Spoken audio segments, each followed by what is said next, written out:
Hello everyone, आज हम करेंगे क्वेश्चन नंबर 70 सीक्वेंस वाइज। ये क्वेश्चन नंबर 70 है और क्वेश्चन बैंक जो कि सीबीएसई की तरफ से है उसके टॉपिक डिटर्मिनेंट्स का ये फर्स्ट क्वेश्चन है। चलिए इसको पढ़ते हैं अभी। Manjeet wants to donate a rectangular plot of land for a school in his village. When he was asked to give dimensions of the plot, he told that if its length is decreased by 50 meter and breadth is increased by 50 meter, then its area will remain same. इसको हम करेंगे आगे discuss. एक बार मैं para पढ़ रहा हूँ, ठीक है। But if length is decreased by 10 meter and breadth is decreased by 20 meter, then its area will decrease by 5300 square meters. तो ये दिखाया हुआ है, लेंथ x है, ब्रेड्थ y है, ठीक है। अब क्या करते हैं, ऊपर वाली स्टेटमेंट को अब हम थोड़ा अपने हिसाब से लिखते हैं। देखिए, लेंथ जो है, लेंथ जैसे कि बताया गया है x मीटर है और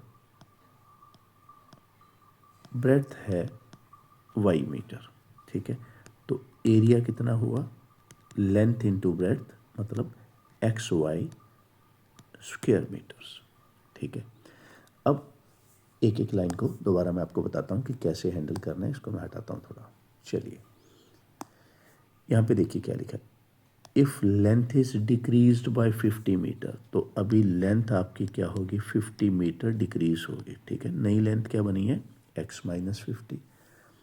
एंड ब्रेड्थ इज इंक्रीज्ड, तो ब्रेड्थ को 50 इंक्रीज करना है, तो ये वाई ब्रेड्थ थी, उसको हमने इंक्रीज कर दिया, तो ये नई लेंथ है, ये नई ब्रेड्थ है, ठीक है। अब एरिया क्या बोला है, then its area will remain same. तो एरिया क्या है, ये नई लेंथ है, ये नई ब्रेड्थ है, इसका एरिया क्या बताया उसने, विल रिमेन सेम। सेम मतलब भाई जो पहले था वही यहाँ पर आ जाएगा। अब इसको सॉल्व करते हैं हम, ठीक है। X Y 50x minus 50y, ये एक्स वाई कैंसिल हो गया,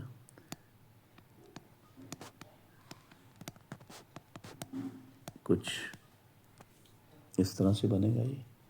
अब मैं 50 से इसको डिवाइड कर लेता हूँ थोड़ा सा इसका साइज रिड्यूस करने के लिए।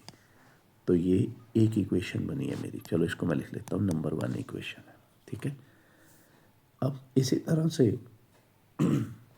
सेकेंड बात को पढ़ते हैं, ठीक है। अब मैं इसको इरेज करने वाला हूँ, ये हमारा हो चुका है।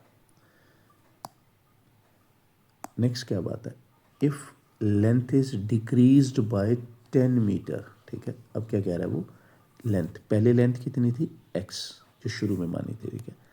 क्या कह रहा है, if length is decreased by 10, तो अभी न्यू लेंथ कितनी आ गई, x minus 10। And breadth is decreased bye 20, breadth को भी डिक्रीज कर रहा है, तो हमारी ब्रेड्थ कितनी थी शुरू में, y, अब कह रहा है ये 20 डिक्रीज कर दो, ठीक है। अब ये नई लेंथ है, ये नई ब्रेड्थ है, तो ये इसको मल्टीप्लाई करेंगे तो क्या आएगा, एरिया, नया एरिया। मगर उसने एरिया के बारे में भी कुछ बोला, देखिए, area will decrease by 5300 square metres. तो ये जो एरिया था हमारा शुरू में, वो क्या हो गया, 5300 कम हो गया, तो ये मैंने उसको कर दिया कम, ठीक है। लेंथ इनटू ब्रेड्थ कितना हो गया, जो पुराना एरिया था उसमें से 5300 कम हो गया। अब इसको सॉल्व करते हैं।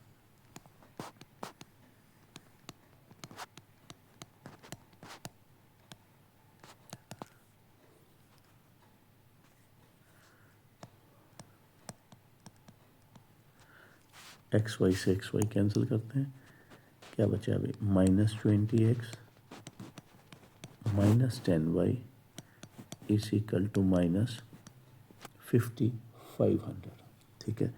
इसको मैं ऐसे करता हूँ, माइनस 10 से डिवाइड करता हूँ। चलो, अगर मैं इसको माइनस 10 से डिवाइड करूँगा तो इस तरह का स्ट्रक्चर मिलेगा। So this is equation number 2, ठीक है। 2x plus Y is equal to 550। अब देखते हैं यहाँ पे क्या बोला गया है, based on the above given information answer the following questions. The equation in terms of X and Y are. अच्छा, ये जो हमने बनाई है ये और ये देखते हैं कहाँ पड़ी है ऑप्शन में। ये मेरे को लग रहा है अभी ये बी ऑप्शन है हमारी, सही है। बी में बी से एग्जैक्टली हमारी इक्वेशंस मैच कर रही हैं। चलो अब आगे हैं, which of the following matrix equation is represented by the given information. तो अभी दूसरे क्वेश्चन में यही जो हमारी इक्वेशंस है उसको मैट्रिक्स फॉर्म में हमें लिखना है।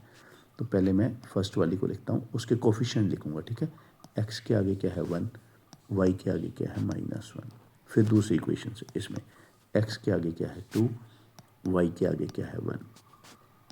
अब यहाँ पे मैं लिखूंगा कॉलम वाइज जो वेरिएबल्स हमारे अननोन होते हैं एक्स वाई, और राइट हैंड साइड में मैं लिखूंगा ये 50 और 550। ये थोड़ी ऑर्डनरी सी बात है क्योंकि डिटर्मिनेंट में अक्सर ये चीज़ें हम करते हैं। तो अब देखते हैं किस ऑप्शन से ये मैच हो रहा है। तो ये मैच हो रहा है अभी 1 -1 2 1 एक्स वाई, हाँ ये हो रहा है मैच फर्स्ट वाली से। चलो भाई ये भी हमारा फिनिश हो गया। अब थर्ड पार्ट में देखिए क्या पूछा है, वैल्यू ऑफ एक्स, ठीक है। और अभी मैं आपको फोर्थ भी दिखाता हूँ, यहाँ पे रुकिए आप देखिए क्योंकि हम इकट्ठे इसको सॉल्व करेंगे। यहाँ पे पूछा है the value of Y breadth of the rectangular field is. तो इसका मतलब एक्स और वाई हमें निकालना पड़ेगा। तो मैं ये जो दो इक्वेशंस हैं ना इनको मैं सॉल्व करता हूँ, ठीक है। थर्ड और फोर्थ पार्ट इकट्ठे यहाँ पे हमारे हो जाएंगे अगर हमने एक्स और वाई की वैल्यूज़ फाइंड आउट कर ली। तो ये मैंने फर्स्ट इक्वेशन लिखी है, अब मैं लिखूँगा सेकेंड इक्वेशन,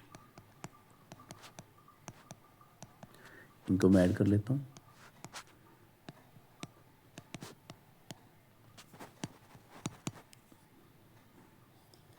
एक्स कितना आ गया 200, ठीक है। तो यहाँ पे अभी मैं टिक लगा सकता हूँ क्योंकि एक्स मेरा 200 आ चुका है। तो ये मेरी सी ऑप्शन होगी, ठीक है। अभी मेरे को वाई फाइंड आउट करना है, फिर मेरे फोर्थ क्वेश्चन का जवाब आएगा। इसको मैं चलो यहाँ पे फिल करता हूँ।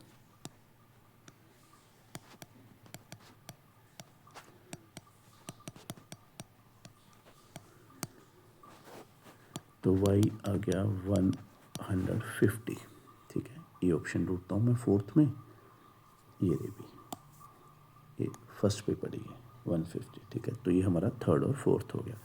अभी फिफ्थ पार्ट को देखते हैं। फिफ्थ में क्या डिमांड है, how much is the area of the rectangular field.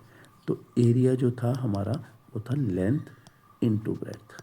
अभी अभी हमने लेंथ फाइंड आउट की है, लेंथ क्या थी 200, ठीक है।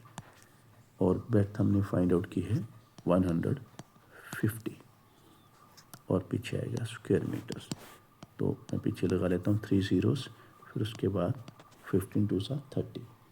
तो 30,000 स्क्वायर मीटर जो है मेरा आंसर चाहिए। ये रहा भाई, बी ऑप्शन पड़ी है 30,000 स्क्वायर मीटर। तो इस तरह से ये वाला जो है हमारा केस स्टडी यहीं पे फिनिश होता है। तो बोर्ड क्वेश्चंस के लिए केस स्टडी का खजाना बेस्ट प्लेलिस्ट है, जिसमें सारे के सारे सीबीएसई का और पंजाब स्कूल एजुकेशन बोर्ड का, इसी में आपको सारा मिलेगा कंटेंट। जो अब तक सीबीएसई ने अपनी साइट पे डाला है, पेपरों में डाला है, सब कुछ पंजाब स्कूल एजुकेशन बोर्ड का भी इसी में करूँगा अभी मैं, ठीक है। अगर आपने फ्रेश और नई केस स्टडीज ट्राई करने हैं तो आपको दूसरी प्लेलिस्ट पे जाना पड़ेगा, जिसका लिंक एंड स्क्रीन पे आपको मिलेगा, ठीक है। उसमें चैप्टर वाइज केस स्टडीज़ हैं। दोनों प्लेलिस्ट में अगर मैं लमसम टोटल बोलूँ तो there will be more than 100 questions. तो भी 100 क्वेश्चन केस स्टडी के करना बहुत ज़्यादा है, बहुत ही ज़्यादा है 100 क्वेश्चन तो, ठीक है। तो इससे आपका कॉन्फिडेंस जो है ना मतलब बूस्ट हो जाएगा फुल। तो ज़्यादा टाइम वेस्ट करने की ज़रूरत नहीं है, इधर उधर भागने की ज़रूरत नहीं है, केस स्टडीज़ को इकट्ठा करने की ज़रूरत नहीं है, कहाँ से पढ़ूँ कहाँ से उठाऊँ कहाँ हैं। तो इन्हीं दो प्लेलिस्ट में रहें। और अगर आपको मेरा काम करने का तरीका अच्छा लग रहा है, आपको लग रहा है कि फुल रिस्पॉन्सिबिलिटी से मैं आपको करवा रहा हूँ, तो ज़्यादा से ज़्यादा लाइक करें, शेयर करें, कमेंट करें और ज़्यादा से ज़्यादा सब्सक्राइब करें। तो जल्दी मिलते हैं नेक्स्ट केस स्टडी में, तब तक के लिए बाय बाय, टेक केयर।